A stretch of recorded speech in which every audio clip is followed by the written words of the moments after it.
नमस्कार, आप देख रहे हैं केडी न्यूज। केडी न्यूज में आपका स्वागत है। उत्तर प्रदेश की योगी सरकार अपने बुलडोजर एक्शन को लेकर देश में चर्चा का विषय बनी हुई है। योगी आदित्यनाथ को लोग बुलडोजर बाबा भी कहने लगे हैं। योगी आदित्यनाथ सरकार अपने दूसरे कार्यकाल में अपराधियों के खिलाफ बुलडोजर से कार्यवाही शुरू कर रखी है। लेकिन क्या आप जानते हैं कि आखिर बुलडोजर की ये सारी कार्यवाही होती कैसे है? कौन इसका आदेश देता है? ये सवाल आप सबके मन में है। हम आपको बताते हैं कि एक खबर के मुताबिक यूपी के एक प्रशासनिक अधिकारी ने बताया कि बुलडोजर से संपत्ति ढहाने की कार्यवाही उत्तर प्रदेश अर्बन प्लानिंग एवं डेवलपमेंट एक्ट 1973 के तहत होती है। इस कानून में एक धारा 27 है, जिसके तहत प्रशासन को अवैध संपत्तियों को ढहाने का अधिकार मिलता है। इसके लिए विकास प्राधिकरण के चेयरमैन और वाइस चेयरमैन नोटिस जारी कर सकते हैं। राजस्व विभाग के अधिकारी इसमें उनकी मदद करते हैं। एक्ट के तहत अगर संपत्ति गिराने का अंतिम आदेश जारी हो चुका है तो प्रशासन को अधिकतम 40 दिनों के अंदर संपत्ति को गिराना होगा। संपत्ति गिराने का आदेश उस संपत्ति के मालिक को अपना पक्ष रखने का एक अच्छा मौका दिए बिना जारी नहीं किया जा सकता है। आदेश जारी होने के 30 दिनों के भीतर संपत्ति का मालिक आदेश के खिलाफ चेयरमैन से अपील कर सकता है। चेयरमैन अपील पर सुनवाई के बाद आदेश में संशोधन कर सकते हैं या फिर उसे रद्द भी कर सकते हैं। चेयरमैन का फैसला ही अंतिम होगा और उसे किसी अदालत में चैलेंज नहीं किया जा सकेगा। ये तो रही कार्यवाही की जानकारी। इसी कड़ी में प्रदेश में योगी सरकार की कार्यवाही जारी है।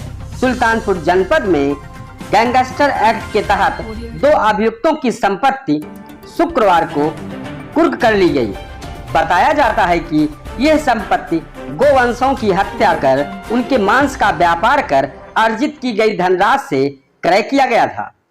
बहरहाल जिलाधिकारी रवीश गुप्ता के आदेश पर क्षेत्राधिकारी जयसिंहपुर व प्रशासनिक अधिकारी मौके पर पहुंचकर मुनादी कराते हुए करोड़ों रुपए की संपत्ति को कुर्क कर लिया है। दरअसल यूपी के सुल्तानपुर जनपद के थाना गोसाईगंज में पंजीकृत मुकदमा संख्या 484/2018 में अयूब पुत्र कयूम निवासी तियरी मछरौली थाना गोसाईगंज और सराफत उर्फ सराफत उल्ला पुत्र कुदरत उल्ला निवासी तियरी मछरौली थाना गोसाईगंज द्वारा आर्थिक व भौतिक लाभ हेतु गोवंशीय पशुओं की हत्या कर इनके मांस का व्यापार करते थे।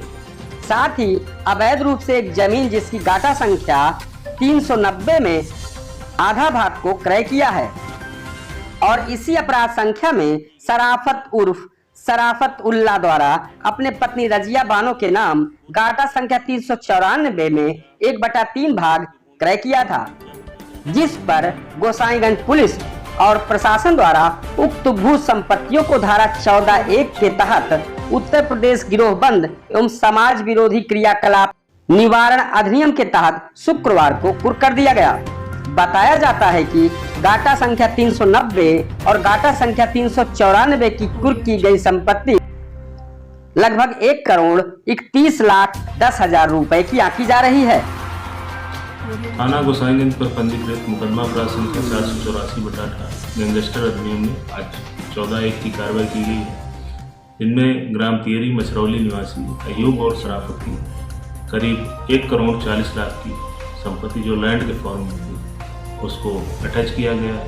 यह कार्रवाई माननीय जिलाधिकारी महोदय के आदेश के अनुक्रम में की गई किया जाता है कि थाना गोसाईगंज जनपद सुल्तानपुर में पंजीकृत मुकदमा अपराध संख्या 484/18 धारा 2/3 कोस 1 उत्तर प्रदेश गिरोहबंद समाज विरोधी क्रियाकलाप निवारण अधिनियम 1986 से संबंधित अपराध से अर्जित संपत्ति अयूब पुत्र कयूम निवासी तियरी मछरौली थाना गोसाईगंज जनपद सुल्तानपुर द्वारा अपराध से अर्जित संपत्ति की भूमि संपत्ति घाटा संख्या 390.038 हेक्टेयर भूमि का 1/2 भाग की खरीदारी की गई है, जिसे जिला मजिस्ट्रेट सुल्तानपुर महोदय द्वारा कुर्क करने का आदेश पारित किया है।